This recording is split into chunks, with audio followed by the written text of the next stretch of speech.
안녕하십니까. 5월 31일 기준 카고프레스가 알려드리는 주간 뉴스 브리프입니다.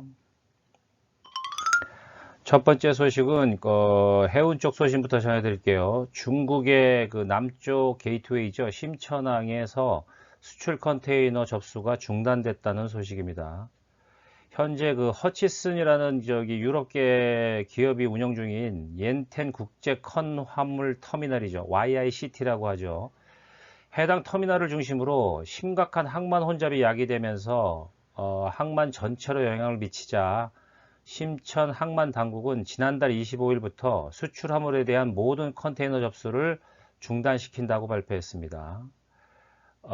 YICT 측은 그 선박 스케줄이 점점 심각한 수준으로 지연이 늘어나고 있다고 밝히면서 현재 CY는 최대 가동률을 보이고 있음에도 불구하고 터미널 운영 효율은 급격히 하락하고 있다고 말했습니다. 동시에 이로 인해 항구 주변의 교통 혼잡도 더욱 가속화되는 악영향이 반복적으로 발생하고 있는 것으로 현지 소식통은 전하고 있습니다.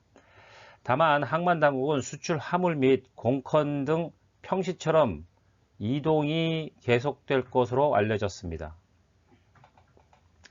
그러나 당초 수출화물 핸들링 재개 시점을 6월 3일 도착 예정 선박 기준부터는 수출 접수를 재개한다고 말했는데요.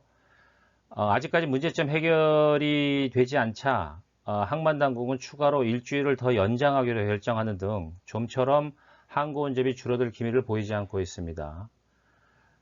시장에서는 이 같은 혼잡 배경에 수요 급증에 더해서 몇 건의 코로나 확진 사례가 보고되었기 때문이라고 밝히고 있으면서 심천항은 현재 20개 선색 중 3개 선석에 대해서 완벽한 소독을 위해 가동을 일시 중단한 경험도 있다고 알려졌습니다. 추가로 여기에 항만의 군발 인원도 부족해지면서 부두로 오가는 트럭 혼잡이 더욱 심해지고 있다는 소식입니다. 중국 남부 지역의 주요 게이트웨이인 YICT는 지난해 1335만 TU를 처리했고요. 2.1%의 실적 증가세를 보인 바 있습니다.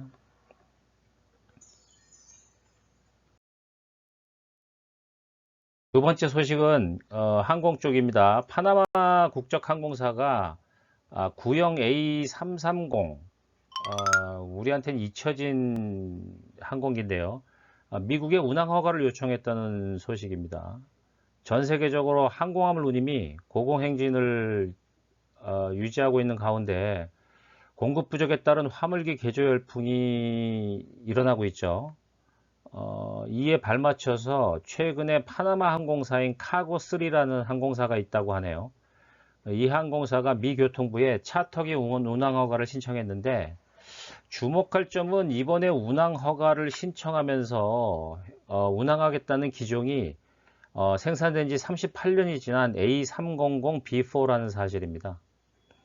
해당 항공사는 이 개조 화물기를 바탕으로 주 5회 이상 운항을 희망하고 있으며 편당 40톤의 화물 공급을 미국과 파나마 구간에서 제공할 수 있다라고 야심차게 밝혔는데요. 구형이죠. 그것도 아주 오래된 거의 뭐 빈티지급이라고 볼 수 있는 개조 화물기까지 끌어들이는 것을 보고 시장에서는 그만큼 현 미주 시장의 항공 화물 공급이 얼마나 시급한지를 보여주는 반증이라고 말들 하고 있습니다. 한편 카고3 항공사는 지난 1990년 파네어 카고로 출범한 항공사로 알려졌는데요. 몇 번의 주인이 바뀌면서 파나마 항공국이 항공사로 재승인을 거치면서 현재 카고3라는 항공사명으로 운영되고 있는 것으로 알려지고 있습니다.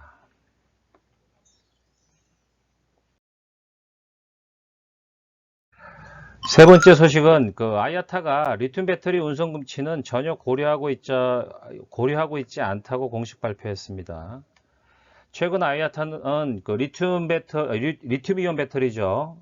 사고가 빈번하게 일어나자 항공 운송 시 리튬 배터리 운송을 금지할 계획은 없겠느냐라는 기자들의 질문에 공식 발표하면서 다만 각국 정부 차원의 협력을 통해서 보다 엄격한 그 리튬 배터리 관리를 함과 동시에 위반 시 위반자에 대한 처벌 수위를 지금보다 훨씬 더 높이는 방향으로 관리하는 것이 중요하다고 지적했습니다. 이 같은 분위기는 최근 홍콩공항에서 화재 사고가 발생했죠.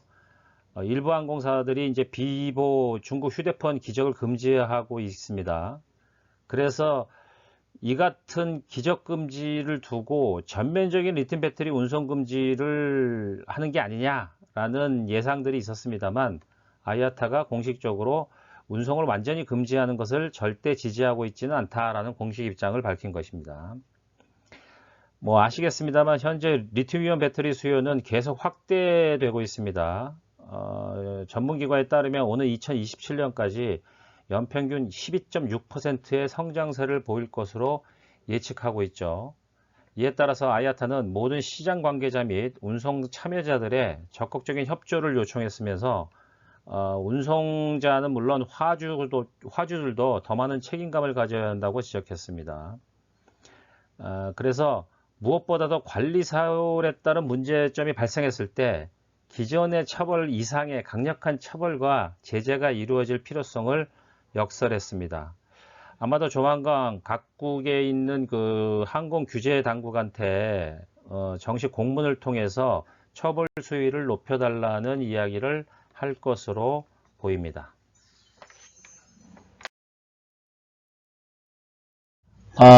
세 번째 소식은 우리나라 소식입니다. 대한항공하고 아시아나항공의 인수합병에 따라서 기업 결합 심사를 받죠. 각국의 독과점 문제 때문에 그렇습니다. 최근 대한항공은 보도자료를 통해서 태국의 심의를 통과했다라고 발표했습니다. 양항공사의 인수합병을 위해서는 선결 과제인 기업 결합 심사가 순조롭게 진행되어야 하는데요. 대한항공은 최근에 태국의 경쟁 당국으로부터 기업 결합 심의 종료를 알리는 통보를 받았다고 공식 발표했습니다. 기업 결합 심사를 종료하겠다는 얘기는 대한항공과 아시아나항공의 기업 결합 심사가 사전 신고가 필요하지 않다는 의견을 그냥 알린 것이라고 보입니다. 엄밀하게 얘기해서 우리는 그런 결합 심사를 할 의지가 없고 할 필요도 없다고 생각한다, 이런 얘기죠. 그래서 양사간 기업 심사에 대한 사전 신고가 필요치 않다는 공식 의견을 알려왔다는 겁니다. 또 이미 신고국계인 필리핀에서도 경제당국 검토 결과 신고 대상이 아니다라고 통보를 받으면서 절차가 종결됐다는 의견을 접수했습니다. 이에 따라 대한항공은 올해 1월 14일 9개 필수 신고국가 경쟁당국에 기업 결합 심사를 진행한 이래 터키, 태국 경쟁당국에 기업 결합 심사를 통과한 것으로 이제 나왔고요. 이에 따라서 아시아나항공의 인수합병에 필요한 선행 조건을 충족하게 됐다라고 보도자료를 통해서 밝혔습니다.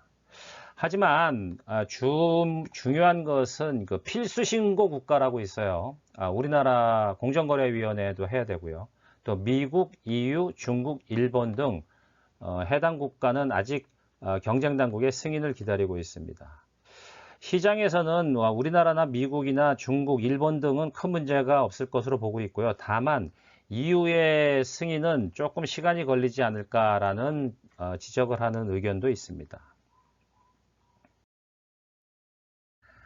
단신입니다. 터키항공 카고가 유튜브 채널을 통해서 그동안 고객들이 잘 알지 못하는 화물팀의 직원들의 소개 영상을 배포하기 시작했습니다. 이른바 소리 없는 영웅들이라는 주제로 유튜브 채널을 개설했는데요. 자사 유튜브 채널에 카고 피플 비디오 시리즈를 기획하고 관련 영상을 CG로 공개했습니다. 시간 나시는 분들은 유튜브 채널을 보시기 바랍니다. 다음은 한국국제물류협회 소식입니다. 한국국제물류협회 키파죠. 한국 로지스트 대상을 수상했습니다. 기관 단체 부문으로. 한국국제물류협회는 지난 21일 한국 로지스트 학교 주최로 열린 24회 한국 로지스트 대상 시상식에서 기관 단체 부문 대상을 수상했다고 밝혔습니다. 대한항공은 아마도 여기서 국적항공사 대상을 받은 것으로 알려졌죠. 다음은 판토스가 국제물류산업대전에 참가했다는 소식입니다. 종합물류기업인 판토스는 제11회 국제물류산업대전, 우리가 MAT 2021이라고 부르는 물류산업대전에 부스를 만들었고 참가했다는 것입니다. 통물협회하고 경연전람이 공동 주최하고 국토교통부가 후원하는 제11회 국제물류산업대전은 지난달 25일부터 28일까지 4일간 일산 킨텍스 제1전시장에서 열렸습니다. 공급망 시장에 대한 단신을 하나 말씀드리겠습니다. 인도가 사이클론 영향으로 피파바부 항구라고 그러죠. 발음하기 좀 힘들겠습니다만 해당 항구를 폐쇄했다고 발표했습니다. 지금 코로나19 확산으로 전국 도각 사실상 완전 봉쇄에 준하는 어려움을 갖고 있는 인도 공급망 시장에 우리 태풍이죠. 태풍과 같은 사이클론의 영향으로 특정 항만이 완전 폐쇄가 됨으로 인해서 인도 공급망 시장이 설상가상 더욱 어려운 악재를 만났다는 소식입니다. 오늘은 여기까지입니다. 다음 주에 뵙겠습니다. 감사합니다.